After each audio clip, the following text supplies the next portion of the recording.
औज़ु बिल्लाहि मिनश्शैतानिर्रजीम बिस्मिल्लाहिर्रहमानिर्रहीम। तमाम तारीफ़ें उस ज़ात के लिए जो दो जहानों का मालिक है और लाखों करोड़ों दरूद व सलाम उसके प्यारे महबूब मोहम्मद सल्लल्लाहु अलैहि वसल्लम पर जो कायनात के लिए रहमत बनाकर भेजे गए।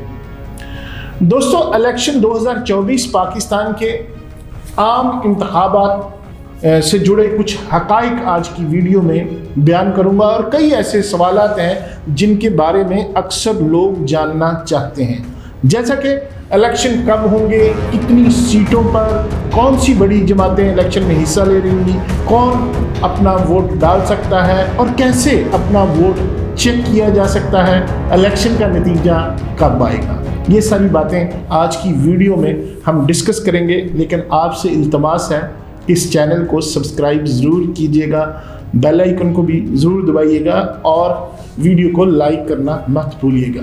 आज की वीडियो में इन इंतखाबात के हवाले से अहम हक़ाइक़ और सवालात के जवाब तलाश करने की कोशिश करेंगे कि पाकिस्तान में आम इंतखाबात का इनेकाद, जैसे कि आप सब जानते हैं कि चंद हफ्तों की दूरी पर है।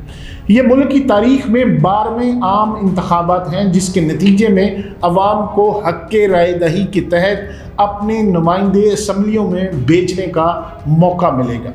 रवां वर्ष 8 फरवरी को पाकिस्तान में आम इंतखाबात का इनेकाद होने जा रहा, जिसके नतीजे में मुल्क में नई मरकज़ी और सूबाई हुकूमतों का क़याम अमल में आएगा। ताहम ये इंतखाबात काफ़ी डिस्प्यूटेड लग रहे हैं क्योंकि हालात ऐसे हो गए, बहुत सी जमातें शिकायत कर रही हैं कि उनको लेवल प्लेइंग फील्ड नहीं मिल रहा।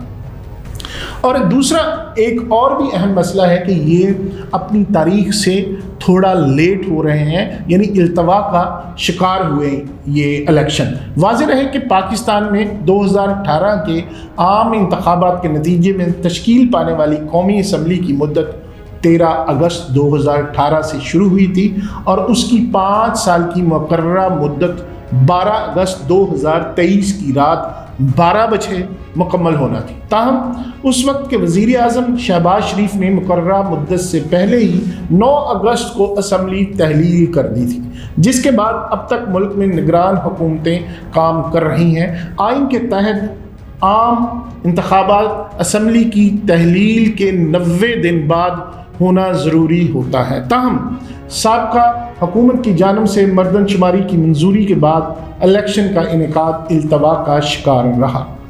इमरान खान की जमात तहरीक इंसाफ ने जनवरी 2023 में 2 सूबों यानी पंजाब और खैबर पख्तूनख्वा में असम्बलियाँ तहलील कर दी थी और उस वक्त से वहाँ निगरान हुकूमतें कायम हैं।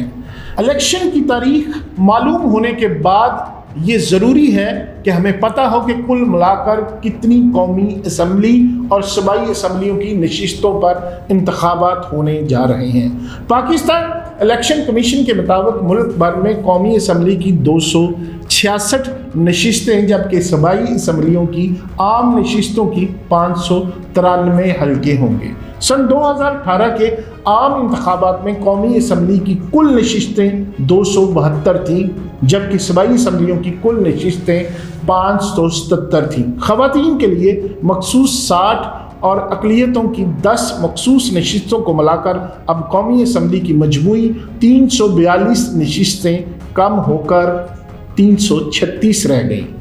गुज़श्ता इलेक्शन के मुकाबले में इस तब्दीली की एक अहम वजह कबायली इलाकों का खैबर पख्तूनख्वा में इंज़माम है। 25वीं आइनी तरमीम के तहत फाटा को खैबर पख्तूनख्वा में ज़म कर दिया और फिर इसकी 12 नशिस्तें कम करके 6 कर दी गई और वो खैबर पख्तूनख्वा के कोटे में शामिल कर दी गई थी। यूँ इस सूबे का कौमी असम्बली का कोटा 39 नशिस्तों से बढ़कर 45 तक पहुँच गया, जबकि कौमी असम्बली की मजमूई नशिस्तें 342 से कम होकर 336 रह गई। कौमी असम्बली में सादा अक्सरियत हासिल करने और वफाक में हुकूमत बनाने के लिए 159 यानी 169 सीटें दरकार होंगी, जो भी पार्टी इलेक्शन जीतेगी। इलेक्शन की तारीख और इंतखाबी नशिस्तों की मालूमात के बाद अब ये जानने की कोशिश करेंगे कि इस बार कौन कौन सी सियासी जमातें अपनी किस्मत आजमाई करेंगी। इन जमातों में पाकिस्तान तहरीक इंसाफ, पाकिस्तान मुस्लिम लीग نواز اور پاکستان پیپلز پارٹی سمیت کئی سیاسی جماعتیں ان انتخابات میں حصہ لے رہی ہیں۔ تاہم یہ تین جماعتیں 2018 کے الیکشن میں بالترتیب پہلے، دوسرے اور تیسرے نمبر پر تھی۔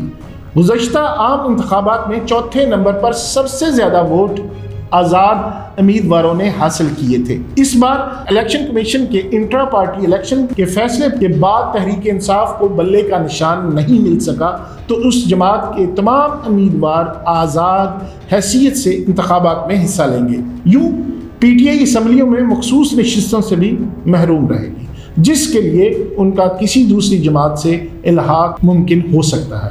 اگر 2018 کے انتخابات کے نتائج کا جائزہ لیا جائے تو قومی اسمبلی میں تحریک انصاف نے مجموعی طور پر سب سے زیادہ ووٹ حاصل کیے تھے، جن کی تعداد 1,68,58,900 تھی۔ دوسرے نمبر پر پاکستان مسلم لیگ نواز نے 1,28,96,356 ووٹ حاصل کیے تھے، جبکہ پاکستان پیپلز پارٹی 69,815 ووٹ حاصل کر کے تیسرے نمبر پر تھی۔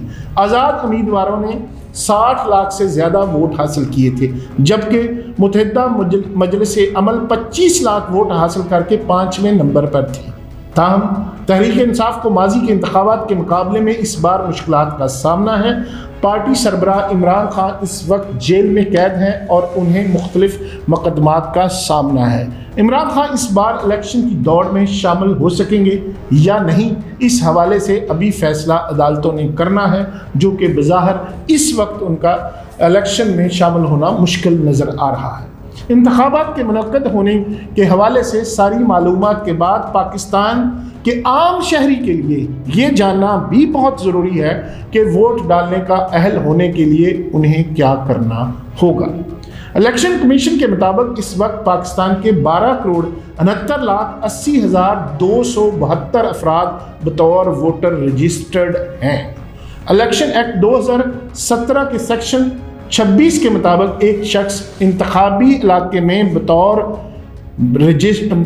ووٹر رجسٹرڈ ہو اگر وہ پاکستان کا شہری ہے، عمر 18 سال سے کم نہیں ہے، انتخابی فہرستوں کی تیاری، نظر ثانی یا تحصیل کے لیے دعووں، اعتراضات اور درخواستوں کو مدعو کرنے کے لیے مقررہ حد یعنی مقررہ آخری دن تک کسی بھی وقت نیشنل ڈیٹا بیس سے یعنی رجسٹریشن 39 نادرا سے اسے قومی شناختی کارڈ جاری کر دیا گیا ہو۔ اس کے علاوہ کسی عدالت کی طرف سے اسے ناقص الدماغ قرار نہ دیا گیا ہو۔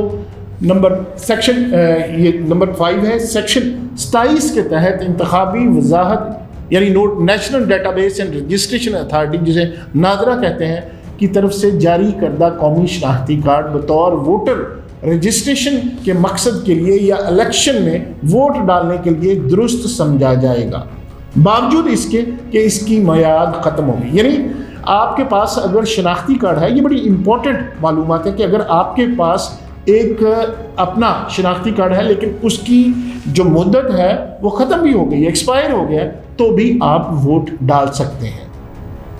جہاں تک بات ہے ووٹ کی تصدیق کہ کیسے کی جائے، کیسے پتہ چلے کہ میرا ووٹ کہاں ہے اور رجسٹرڈ ہے کہ بھی نہیں، تو یہاں یہ میں بتانا چاہوں گا کہ اس معلومات کو حاصل کرنا اس دور جدید میں بے حد آسان ہے۔ شاید ووٹنگ کے عمل میں سب سے آسان کام یہی ہے۔ ای سی پی کی ویب سائٹ یعنی الیکشن کمیشن اور پاکستان کی ویب سائٹ کے مطابق ووٹنگ لسٹ میں اپنی رجسٹریشن چیک کرنے کے 2 طریقے ہیں، مگر میں آپ کو وہ معلومات دے رہا ہوں جس میں ایک آسان سا تیسرا طریقہ بھی پہلا بتاؤں گا۔ پہلا طریقہ ہے کہ آپ SMS سروسز الیکشن کمیشن نے دی ہے، آپ جائیں ان کی اپنے موبائل سے جائیں، اگر آپ کے پاس بیلنس موجود ہے تو 8300 پہ آپ میسج کریں، اپنا شناختی کارڈ نمبر لکھیں اور اپنی رجسٹریشن چیک کر لیں۔ عوام جو ووٹرز ہیں شناختی کارڈ درج کریں گے اور اس کو جیسے میں نے پہلے بتایا کہ 8300 پر 8300 پر ٹیکسٹ میسج بھیج کر मालूमात हासिल करते हैं। जब आप मैसेज करेंगे तो आपको मैसेज के ज़रिए खुद का निज़ाम एक ऑटोमेटिक रिप्लाई आएगा। उस रिप्लाई में आपको जो मालूमात मिलेंगी उसमें आपको होगा शुमारियाती ब्लॉक कोड मिलेगा, इंतखाबी फहरिस्त में सिलसिला नंबर आपका मिल जाएगा, घराना नंबर मिल जाएगा यानी फैमिली नंबर, कौमी असम्बली का हल्का आपको मिल जाएगा और आपके डिस्ट्रिक्ट का नाम मिल जाएगा, सूबाई असम्बली का हल्का और ज़िला का नाम भी आएगा, इंतखाबी हल्के का नाम भी आ जाएगा, मुतल्लिका डिस्ट्रिक्ट इलेक्शन कमीशन का टेलीफोन नंबर, हेल्पलाइन नंबर और इलेक्शन कमीशन की वेबसाइट पर जो दूसरा तरीका दर्ज है वो भी आपको बताता हूँ। इलेक्शन कमीशन के दफातर में मौजूद आप जाएँ, वहाँ पे आप लिस्टें उनकी होंगी, रजिस्टर्ड वोटर की तादाद है, वहाँ से भी आप कमिश्नर के दफ्तर जा सककर अपनी तफसीलात देख सकते हैं। और जहाँ हतमी वोटर लिस्ट आपको वहाँ मिल जाएगी। 4 सूबों में DEC के दफातर के पते या राब्ते की मालूमात इलेक्शन कमीशन की वेबसाइट पर भी देखी जा सकती है। तीसरा तरीका है डिस्प्ले सेंटर्स में मौजूद लिस्ट वोटर्स डिस्प्ले सेंटर जाकर आप वहाँ अपनी फहरिस्तों को चेक कर सकते हैं। अलबत्ता ये मराकज़ सारा साल दस्तयाब नहीं होते।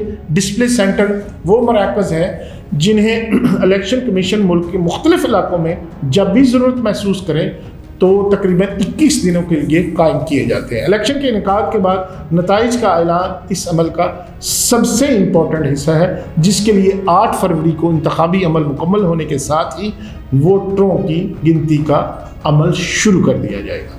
पहले वोटिंग स्टेशन का नतीजा मरतब किया जाएगा और मरहलावार इलेक्शन कमीशन की जानिब से हर हल्के का इनफरादी नतीजा शाया किया जाता है। आमतौर पर इस अमल को मुकम्मल होने में 24 घंटों तक का वक्त लग जाता है। ताहम 2018 के इंतखाबात के बाद जब नताइज आना शुरू हुए थे उस वक्त गैर मामूली ताख़ीर हुई थी, जिसमें उनका RTS सिस्टम था, वो कहा जाता था कि वो बैठ गया है।